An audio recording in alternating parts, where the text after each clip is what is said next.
সম্মানিত হাজরিন, আমি ভূমিকায় কথা না বলে মূল আলোচনায় যেতে চাই। শুনতে রাজি আছেন ইনশাআল্লাহ? প্রথমে কোরআন ও বিজ্ঞান এ সম্পর্কে কিছু কথা আলোচনা করে, এখন যেহেতু স্বৈরাচারের দিন শেষ, বিশ্বনবীর বাংলাদেশ, ঠিক কিনা? বিশ্বনবীর জীবনী থেকে কিছু কথা বলতে চাই, এমন জায়গা থেকে যে জায়গা থেকে আপনার আলোচনা শোনেননি, খুব কম শোনা হয়, ওই জায়গা থেকে আলোচনা করবো বলি ইনশাআল্লাহ। এর আগে আমি মাত্র 2-3টা আয়াত কোরআন এবং বিজ্ঞান, কোরআন যে কতটা বিজ্ঞান সম্মত এর উপরে কিছু কথা বলবো ইনশাআল্লাহ। বলি ইনশাআল্লাহ। আমি আর সময় ক্ষেপণ করব না, সরাসরি কোরআনে প্রবেশ করতে চাই। আর কোরআন দিয়ে আলোচনা করলে সবার ভালো লাগবে, একজনের ভালো লাগবে না, সে কে বলেন তো? কারণ সে ভালো করে জানে কোরআন থেকে আলোচনা শুনলে যাদাতহুম ঈমানা, ঈমান বাড়তেই থাকে। এটা শয়তানের গায়ে যন্ত্রণার কারণ হয়। এই জন্য আমরা অভিশপ্ত শয়তান থেকে আল্লাহর কাছে পানাহ চাচ্ছি। আউযু বিল্লাহি মিনাশ শাইতানির রাজীম। বিসমিল্লাহির রাহমানির রাহিম। মহান আল্লাহ পাক বলছেন, ইয়া আইয়ুহান নামুনু দুখুলু মাসাকিনাকুম লা ইয়াহতিমান্নাকুম সুলাইমান ওয়া জুনুদুহু ওয়া হুম লা ইয়াশউরুন। বলেন আল্লাহু আকবার। মহান আল্লাহ রাব্বুল আলামিন বলছেন, হযরত সুলাইমান আলাইহিস সালাম যখন তার সৈন্য সামন্ত নিয়ে দলবল নিয়ে একটা পিঁপড়া উপত্যকা পাড়ি দিচ্ছিল, পিঁপড়া দলপতি তার কওমকে ডেকে বলল, আমার কওমের লোকেরা, ও পিঁপড়ারা, এখান থেকে হযরত সুলাইমান আলাইহিস সালাম তার দলবল নিয়ে সৈন্য সামন্ত নিয়ে যাবে, তোমরা এই অঞ্চল ছেড়ে অন্যদিকে চলে যাও। বলেন সুবহানাল্লাহ। ছোট্ট একটা পিঁপড়া দলপতি, সে তার কওমকে রক্ষা করার জন্য তার কওমকে ডেকে বলল, ও আমার কওমের লোকেরা, সরে যাও এখান থেকে। হযরত সুলাইমান আলাইহিস সালাম তার কওম, তার দলবল, সে যেহেতু বিশ্ব বাদশা, সে কি বিশ্ব বাদশা, দুইজন ব্যক্তি গোটা বিশ্বকে শাসন করেছেন মুসলমান, তার মধ্যে একজন হযরত সুলাইমান আলাইহিস সালাম। তো এই পিঁপড়া, একজন পিঁপড়া দলপতি, দলনেতা, কওম নেতা, সে তার কওমকে বাঁচাতে চায়। বলেন সুবহানাল্লাহ। আর আল্লাহু সামিউন বাসীর, আল্লাহু লাতীফুল খবীর, তিনি আরশে আজিমের মালিক, সব শুনেছেন। বলেন সুবহানাল্লাহ। এই কথাটি আল্লাহ কোরআনের মধ্যে কোট করেছেন। প্রথমে যে শিক্ষাটা আমরা এখান থেকে গ্রহণ করব তা হলো, দলপতি, দলনেতা তো এমন হওয়া উচিত যে তার কওমকে বাঁচাবে, ঠিক কিনা বলেন? কিন্তু বাংলাদেশে আমরা এরকম নেতাও চিনি যে সারা বাংলাদেশে মানুষ মরে যাক, কিচ্ছু যায় আসে না, আমার চেয়ার ঠিক থাকুক, ঠিক কিনা বলেন? এইরকম নেতা বাংলাদেশে ছিল না? ছিল নাকি? ক্ষমতাটাই তার কাছে বড় ছিল, মানুষ মরে যাক, না খেয়ে মরুক, এটা তার কাছে কোনো ফ্যাক্টর ছিল না। আল্লাহ রাব্বুল আলামিন দেখাই দিলেন, বেটা, এই তোমরা যারা রামপন্থী, বামপন্থী, কোরআনের বিরুদ্ধে, আলেমের বিরুদ্ধে, আমি আল্লাহর একটা ঐতিহ্য আছে, আল্লাহু আকবার, আল্লাহর একটা বৈশিষ্ট্য আছে। আল্লাহ পাক যত বড় ক্ষমতাধর হোক, যত বড় পাওয়ারফুল ব্যক্তি হোক, আল্লাহ পাক তাকে ছোট ছোট জিনিস দিয়ে ধরছে। দেখেন ইতিহাস ঘেটে দেখেন, আল্লাহ কোনো বড় জিনিস দিয়ে ধরার নাই। যেমন দেখেন নমরুদ, সে সীমা লঙ্ঘন করলো, তাকে কি দিয়ে ধরা হলো? ছোট্ট একটা ল্যাংড়া অসুস্থ বসা, নাকের মধ্যে দিয়ে ঢুকে মগজে চলে গেল। বান্দিরে বললো, মার, আমার মাথা কিছু দিয়ে বাড়ি মার। বলে, হুজুর কি দিয়ে মারবো? পায়ে খরম আছে, ওই দিয়ে মার। বলে, কাঠের খরম, আপনি তো আহত হবেন। এটা আমার নির্দেশ, মার খরম দিয়া। বান্দি এমন জোরে খরম দিয়ে বাড়ি মারছে, মাথার খাপাটি খুলে গিয়া জায়গায় শেষ। কে? নমরুদ। ফিরআউন এত বড় ক্ষমতাধর বাদশা, নিজেকে রব বলে দাবি করলো, মুসা আলাইহিস সালাম এবং তার কওমকে সমূলে নির্মূল করতে চাইল। আল্লাহ রাব্বুল আলামিন তাকে নীল নদে চুবিয়ে দুনিয়া থেকে বিদায় করলেন, ঠিক কিনা? এরপরে আব্রাহা, যে আল্লাহর ঘরকে মাটির সাথে মিশাতে চেয়েছিল, আল্লাহ রাব্বুল আলামিন ওয়া আরসালা আলাইহিম তায়রান আবাবিল, ছোট্ট ছোট্ট ছোট্ট ছোট্ট পাখি দিয়ে মাটির সাথে মিশিয়ে দিয়েছেন না? ওই আল্লাহ কি এখন একটু বুড়ো হয়ে গেছেন? একটু বয়স বাড়ছে আল্লাহ। আল্লাহু লা ইলাহা ইল্লা হুয়াল হাইয়ুল কাইয়্যুম। আল্লাহু আকবার। আল্লাহ পাক হলেন চিরঞ্জীব, চিরস্থায়ী। তিনি কখনো বুড়ো হন না আমাদের মতো, বয়স বাড়ে না, দাঁত নড়ে যায় না, দাঁত পড়ে না। তিনি চিরস্থায়ী, চিরঞ্জীব। বলেন সুবহানাল্লাহ। পৃথিবীর বুকে আর এক স্বৈরাচারের জন্ম হলো। আমি কাউকে কষ্ট দেওয়ার জন্য কথা বলছি না, কোরআন বলে। কে বলে? পৃথিবীর বুকে যারা স্বৈরাচার হবে, আল্লাহ পাক এইভাবে তাদেরকে মাটির সাথে মিশিয়ে দিবেন। কি করবেন? মাটির সাথে মিশিয়ে দিবেন। দেখেন কত বড় বড় বাঘা বাঘা দল, বিএনপি, জামাত ইসলাম, সব ফেল হয়ে গেল, ঠিক কিনা? ঘরে থাকতে পারেন। আমাদের আল্লাহু আকবার, আমাদের হুজুর লক্ষ লক্ষ আলেমের উস্তাদ, লক্ষ লক্ষ আলেমের উস্তাদ হুজুর, তাকে কিভাবে নির্যাতন করা হলো, তাকে ক্রসফায়ার পর্যন্ত দেওয়ার জন্য নিয়ে যাওয়া হয়েছিল, ঠিক কিনা বলেন? আল্লাহ পাক তাকে হায়াতে তয়্যিবা দান করেছেন আপনাদের খেদমত করার জন্য। বলি ইনশাআল্লাহ। ইনশাআল্লাহ হুজুর জান প্রাণ উজাড় করে দিয়ে আপনাদেরকে খেদমত করবে। আল্লাহ পাক যেন কবুল করেন। সকলে বলি আমিন। খেদমত এমনি করেন যেন রাষ্ট্রীয় চেয়ারে বসে খেদমত করতে পারেন। সকলে বলি আমিন। দেখেন এমন স্বৈরাচার বাংলাদেশে আসলো, কাউকে গুনায় ধরে না। ধরেন আমেরিকারে বলেন যে আমেরিকায় না গেলে আমার কিছু হবে না, 22 ঘন্টা প্লেনে চড়ে আমি কেন আমেরিকায় যাব? আছে না এরকম? হয়েছে না? আল্লাহ পাক বলেন এত ধম্ব, এত অহংকার, দ্বারা তোরে বাচ্চা পোলাপান দিয়ে সাইজ করবো। কি দিয়ে সাইজ করবো? অনার্সে পড়ে, ইন্টার পড়ে, 8-এ পড়ে। এগুলো কি বাচ্চা না বুড়ো? বাচ্চা ছেলে মেয়ে না? এখনো তো নাক দিয়ে দুধের ঘ্রাণ আসে, ঠিক কিনা বলেন? এই বাচ্চা ছেলে মেয়েদের আন্দোলনের মুখে আল্লাহ পাক এই বাংলাদেশকে স্বৈরাচার মুক্ত করলো। বলেন সুবহানাল্লাহ। ভাই আমার, নেতা তো তিনি হবেন যিনি জনগণের খাবেন। কে বলেছেন? বিশ্ব নবী জনাবে মুহাম্মদ রাসূলুল্লাহ। হাদিস, নেতা তো তিনি যিনি খাবেন। সেবক, সেবক যখন শোষক হয় তখন আল্লাহর গজব আসে, ঠিক কিনা বলেন? সেই শিক্ষা আল্লাহ রাব্বুল আলামিন সূরাতুন নামলের 18 নম্বর আয়াত দিয়ে আমাদেরকে শিক্ষা দিয়েছেন। ক্ষুদ্র প্রাণী পিঁপড়া, সেই পিঁপড়ার মধ্যে যে দলপতি, সে তার কওমকে বাঁচাতে চায়। বলেন সুবহানাল্লাহ। কিন্তু মানুষের মধ্যে এমন কিছু মানুষ আছে, তারা চতুষ্পদ জানোয়ারের চাইতেও খারাপ। বালহুম আদল। আল্লাহ বলেছেন, প্রথমে আল্লাহ সূরা বাইয়ানের মধ্যে বলেছেন উলাইকা হুম শাররুল বারিয়া। কি বলছেন? নিকৃষ্টতম সৃষ্টি। এরপর আল্লাহ পাক হাডলাইনে গিয়েছেন উলাইকা হুম শাররুল বারিয়া। এরপর আল্লাহ পাক বলেছেন বালহুম আদল।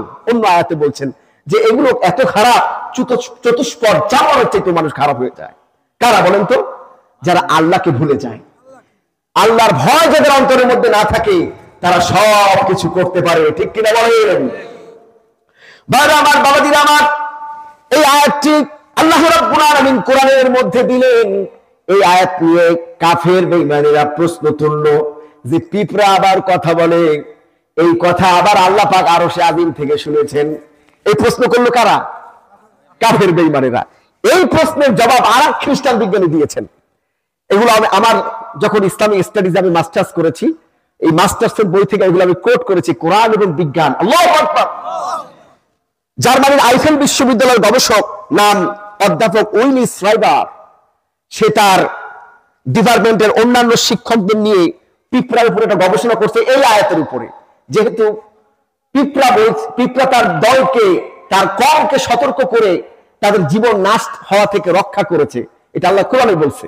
এখন কাফেররা চিন্তা করলো যে আল্লাহ পাক ক্ষুদ্র পিঁপড়া কথা বলে, এটা আবার আল্লাহ শুনছেন, আবার এবার ওহী নাযিল করছেন। এই নিয়ে তারা বিভিন্ন সমালোচনা শুরু করলো। আল্লাহ রাব্বুল আলামিন অমুসলিমদের জবাব অমুসলিম বিজ্ঞান দিয়ে দিলেন। বলেন সুবহানাল্লাহ। জার্মানির আইফেল বিশ্ববিদ্যালয়ের গবেষক অধ্যাপক উইলি শ্রাইবার, সে তার ডিপার্টমেন্টের অন্যান্য অধ্যাপকদেরকে সাথে নিয়ে একটা গবেষণা করলো। সেই গবেষণায় যে যে তথ্য উঠে আসলো, প্রমাণ হয়ে গেল এই কোরআন আল্লাহর কিতাব। বলেন সুবহানাল্লাহ। কোরআন শুধু কোরআন নয়, ইয়াসিন ওয়াল কুরআনিল হাকিম। কোরআন হলো বিজ্ঞানময়। বলেন সুবহানাল্লাহ। ভাই আমার, বাবাজিরা আমার, বিজ্ঞানী গবেষণা করে দেখলো এই কোরআন এমন একটি কিতাব যার মধ্যে যে তথ্য আল্লাহ পাক দিয়েছেন তা সত্য। বলেন সুবহানাল্লাহ। গবেষণায় দেখা গেল পিঁপড়া শুধু কথা বলে না, কথা তো বলেই। পিঁপড়া তাদের মধ্যে কেউ মরে গেলে মানুষের মতো দাফন করে, বলেন সুবহানাল্লাহ। মানুষের মতো দাফন করে। এই বুদ্ধি, এই জ্ঞান আল্লাহ পিঁপড়ার মাথার মধ্যে ঢুকিয়ে দিয়েছেন। সুবহানাল্লাহ। শুধু তাই নয়, তাদের মধ্যে উন্নত শ্রম বিভক্তি রয়েছে। পিঁপড়াদের মধ্যে একটি জনগোষ্ঠী আছে যারা হলো ম্যানেজিং ডাইরেক্টর, পরিচালক। পরিচালক পিঁপড়া। কি পিঁপড়া? আপনাদের কষ্ট হচ্ছে, বুঝতে অসুবিধা হচ্ছে? আমি মূল আলোচনায় ঢুকবো, জাস্ট ভূমিকায় একটু কোরআনের বিজ্ঞান সম্পর্কে আলোচনা করছি। তাদের মধ্যে একটি গ্রুপ আছে হলো ম্যানেজিং ডাইরেক্টর, যাকে বলা হয় পরিচালক। আরেকটা হলো তত্ত্বাবধায়ক, যাদেরকে বলা হয় সুপারভাইজার। আরেকটা হলো শ্রমিক, যারা মাঠে কাজ করে।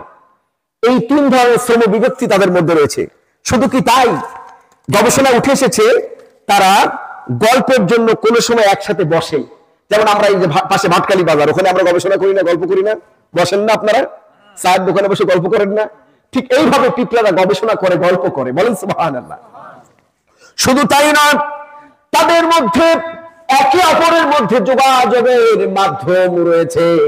তারা রাডারের মাধ্যমে তাদের যে দুইটা সুর আল্লাহ দিয়েছেন, এটা নেটওয়ার্কের কাজ করে, বলেন সুবহানাল্লাহ।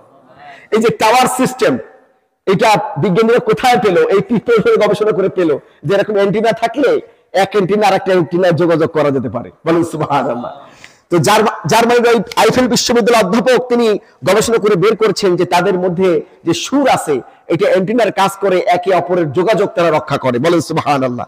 শুধু তাই নয়, তাদের মধ্যে তো মুদ্রার প্রচলন নাই। আমাদের যেমন ডলার আছে, আমরা যারা মানুষ, আমাদের ডলার আছে না? আমাদের রুপি আছে, আমাদের টাকা আছে, আমাদের ইউরোপিয়ান ডলার আছে, ঠিক কিনা? ইউরোপিয়ান ওটাকে কি বলে? তারপর এরকম অনেক রকমের মুদ্রা আমাদের মধ্যে প্রচলিত, কিন্তু পিঁপড়াদের মধ্যে নাই। পিঁপড়ারা কি করে? দ্রব্য বিনিময় করে। কি বিনিময় করে? ধরেন আপনার একটা খাবার আছে, আমার একটা খাবার আছে, একে অপরে পাল্টাই নিলাম। যার যেটা বেশি আছে সে সেটা আরেকটা দিয়ে পাল্টাই নিল। এইভাবে পিঁপড়া একে অপরের মধ্যে খাদ্য দ্রব্যকে বিনিময় করে, বলেন সুবহানাল্লাহ। শুধু তাই নয়, শীতকালে দীর্ঘ সময় তাদেরকে গর্তের মধ্যে থাকতে হয়, বাইরে তারা বের হতে পারে না। এই জন্য আল্লাহ রাব্বুল আলামিন পিঁপড়ার মাথায় বুদ্ধি দিয়েছেন, পিঁপড়ারে কিছু খাবার সংরক্ষণ করে রাখ, সংগ্রহ করে রাখ, আপদকালীন সময় খরচ করবি, বলেন সুবহানাল্লাহ। এটাও জার্মানির আইফেল বিশ্ববিদ্যালয়ের গবেষক তিনি বের করেছেন, বলেন সুবহানাল্লাহ। শুধু তাই নয়, ওরা বিভিন্ন খাদ্য শস্য সংগ্রহ করে, তাতে মুকুল হতে পারে, এবং মুকুল হলে খাদ্যটা নষ্ট হতে পারে, গাছ হয়ে যেতে পারে। এই জন্য তারা আবার তাদের যে কাটার মেশিন আছে সামনে, ওই দিয়ে দাঁত দিয়ে কেটে কেটে ছেটে দেয়, যাতে করে খাদ্যটা নষ্ট না হয়, বোঝাতে না পারে, বলেন আল্লাহু আকবার। এরপরে আল্লাহ রাব্বুল আলামিন তাদেরকে অগ্রিম বিভিন্ন রকমের প্রতিকূল পরিবেশকে বোঝার শক্তি আল্লাহ রাব্বুল আলামিন পিঁপড়াকে দান করেছেন। যেমন বিজ্ঞানী বলেছেন, পিঁপড়ার আচার আচরণ দেখে আগাম বন্যার খবর পাওয়া যায়, আগাম বৃষ্টির খবর পাওয়া যায়, বলেন সুবহানাল্লাহ। এই যে যারা মুরব্বীরা আছেন, যুবকরা হয়তো বুঝবে না, মুরব্বীরা বলতে পারেন যে যখন পিঁপড়া ঘরে ওঠে আপনারা কি বোঝেন? এই বন্যা আইতে আছে, কি আসছে? বন্যা আসতেছে, আসে না? এবং আরেকটা বিষয় বিজ্ঞানীরা গবেষণা করে পেয়েছেন, সেটা হলো যে এখনো পর্যন্ত মানুষের কাছে ভূমিকম্পের আগাম সংবাদ এখনো পর্যন্ত মানুষ জানে না। পিঁপড়ার আচরণ গবেষণা করে সেটা বের করা গেছে, বলেন সুবহানাল্লাহ। আল্লাহু আকবার। এই কোরআন আল্লাহর কিতাব, বিজ্ঞানময় কিতাব। এই গবেষণা করলে আপনি বুঝতে পারবেন, বলেন সুবহানাল্লাহ। শুধু তাই নয়, আল্লাহ রাব্বুল আলামিন মৌমাছিকে ওহীর মাধ্যমে জ্ঞান শিক্ষা দিয়েছেন, বলেন সুবহানাল্লাহ। আল্লাহ পাক বলছেন, ওয়া আওহা রাব্বুকা ইলান নাহলি আনিত্তাখিযি মিনাল জিবালি বুয়ুতাও ওয়া মিনাশ শাজারি ওয়া মিম্মা ইয়ারিশুন, বলেন আল্লাহু আকবার। সুম্মা কুলি মিন কুল্লিস সামারাতি ফাসলুকি সুবুলা রাব্বিকা যুলুলা, বলেন আল্লাহু আকবার। আল্লাহ রাব্বুল আলামিন সূরাতুন নাহলের 68, 69 নম্বর আয়াতে সুন্দরভাবে মৌমাছিকে আল্লাহ রাব্বুল আলামিন ওহীর মাধ্যমে পরিচালনা করেন, বলেন সুবহানাল্লাহ, স্পষ্ট করেছেন। এখানে আল্লাহ পাক বলছেন যে আমি ইলহামের মাধ্যমে। কিসের মাধ্যমে? ইলহামের মাধ্যমে, ওহীর মাধ্যমে। ইলহাম এক প্রকার ওহী। ওহী একটা হলো সরাসরি আল্লাহর আয়াত নাজিল হওয়া, আর একটা হলো ইলহামের মাধ্যমে জানিয়ে দেওয়া। যেমন মুসা আলাইহিস সালামের মা কি নবী, কোন আল্লাহর পক্ষ থেকে পয়গম্বর ছিলেন না? আল্লাহ পাক কোরআনে বলছেন যে আমি মুসার মাকে ইলহামের মাধ্যমে জানালাম, ও মুসার মা, তোমার ছেলেটাকে একটা বাক্সবন্দি করো, অথবা একটা হাড়ি অথবা একটা পাত্রের মধ্যে নিয়ে নদীতে ভাসিয়ে দাও, না হলে ফিরআউন তোমার ছেলেকে একেবারে ছন্নছাড় করে দিবে, আস্ত রাখবে না, রক্ষা করবে না, সে শেষ করে ফেলাবে। এটা কে বলছেন? আল্লাহ বলছেন। কাকে বলছেন? মুসা আলাইহিস সালামের মাকে। মুসা আলাইহিস সালামের মা কি পয়গম্বর ছিলেন? কোন মহিলা কি পয়গম্বর হয়েছেন? না। কিন্তু আল্লাহ পাক বলছেন আমি ইলহামের মাধ্যমে দিয়েছি। দেখেন, ওহীর দরজা বন্ধ হয়েছে। ওহীর দরজা কি হয়েছে? কিন্তু ইলহামের দরজা কিয়ামত পর্যন্ত। আপনি আমি যখন সিদ্ধান্তহীনতায় ভুগি, যখন আমরা বিচলিত হয়ে পড়ি, হতাশ হয়ে যাই, একটু পরীক্ষা করে দেখেন আল্লাহ কিভাবে ইলহামের মাধ্যমে, গবেষণালব্ধ বিষয়, আপনি একটু গবেষণা করে এগুলো পাওয়া গিয়েছে, দেখবেন আপনি যখন হতাশ তখন আপনি মুতাওয়াজ্জা হন আল্লাহর দিকে। কার দিকে? যখন আল্লাহর দিকে মুতাওয়াজ্জা হবেন, দেয়ালের সাথে, পিলারের সাথে মসজিদে বসে, ঘরের কোণে বসে যখন মহান রবকে স্মরণ করবেন, আল্লাহ রাব্বুল আলামিন দেখবেন আপনার সামনে রাস্তা খুলে দিবে, একটা বুদ্ধি, একটা জ্ঞান মাথার মধ্যে ঢুকাই দিবে। বলেন সুবহানাল্লাহ। কিভাবে দিবেন? আসমান থেকে দিবেন। কোথা থেকে দিবেন? এর কারণ হলো শয়তান আপনাকে ডান দিক থেকে ধোঁকা দিতে পারে, শয়তান বাম দিক থেকে ধোঁকা দিতে পারে, শয়তান সামনে থেকে ধোঁকা দিতে পারে, শয়তান পিছন দিক থেকে ধোঁকা দিতে পারে, শয়তান মাটির নিচ থেকে ধোঁকা দিতে পারে, কিন্তু শয়তান কখনো মাথার উপর দিয়ে ধোঁকা দিতে পারে না। কারণ মাথার উপর দিয়ে ইলহাম দান করেন কে? আল্লাহ। আল্লাহু আকবার। আল্লাহ রাব্বুল আলামিন মৌমাছিকে ইলহাম দিলেন, নির্দেশ দিলেন ওহীর মাধ্যমে যে তুমি তোমার রবের দেখানো পথে চলো, আর বাসা বানাও পাহাড়ে, পর্বতে, গাছে, গাছের বাকলে, আর মানুষের বাণীর কার্নিশে। বলেন সুবহানাল্লাহ। এরপরে কি করো? বিভিন্ন ফল ফুল থেকে মধু সংগ্রহ করে তোমার রবের উন্মুক্ত পথে চলো। বলেন সুবহানাল্লাহ। এই নির্দেশ কে দিলেন? আল্লাহ। মৌমাছি মানে না মানে? এখন বলতে পারেন হুজুর অনেক জায়গাতে দেখি যে মৌমাছি তো বাক্সের মধ্যে বাসা বাঁধে। কোথায় বাসা বাঁধে? এটা চাষ। জোর করে রানী মৌমাছিকে ধরে বাক্সে ভরা হয়, তারপর জোর করে তাকে বাসা বানানো হয়। কিন্তু মনে ইচ্ছায়, ইচ্ছাকৃত ভাবে বাক্সের মধ্যে মৌমাছি বাসা কোথায় বাঁধে? তিনটা জায়গায়। কয় জায়গায়? 1 নম্বর হলো পাহাড়ে, 2 নম্বর হলো গাছে, 3 নম্বর হলো মানুষের বিল্ডিং এ, কার্নিশে। এর কারণ হলো মধু হলো মানুষের জীবনের জন্য উপকারী। মধুর মধ্যে আল্লাহ রাব্বুল আলামিন শেফা রেখেছেন, মধুর মধ্যে আল্লাহ ওষুধের গুণাবলী দান করেছেন। এই মধু থেকে যেন কিয়ামত পর্যন্ত মানুষ শেফা নিতে পারে, এই জন্য সব এলাকার মানুষ যেন মধু পেতে পারে। যে এলাকায় মরুভূমি আর মরুভূমি, পাহাড় আর পাহাড়, গাছপালা নাই, ওই এলাকার মানুষ যেন পাহাড় থেকে মধু সংগ্রহ করতে পারে। যে এলাকায় পাহাড় নাই, জনবসতি নাই, গাছ আর গাছ, মানুষ যেন গাছ থেকে মধু সংগ্রহ করে তাদের কাজে লাগাতে পারে। যে এলাকায় পাহাড়ও নাই, গাছও নাই, বিল্ডিং আর বিল্ডিং, শহর আর শহর, ওই এলাকার মানুষ যেন বিল্ডিং এর কার্নিশ থেকে মধু সংগ্রহ করতে পারে। বলেন সুবহানাল্লাহ। দেখেন আল্লাহর প্রশিক্ষণ। আল্লাহ পাক শুধু সৃষ্টি করেন না, তিনি হলেন রব্বুল আলামিন, বিশ্বজাহানের প্রতিপালক। বলেন সুবহানাল্লাহ।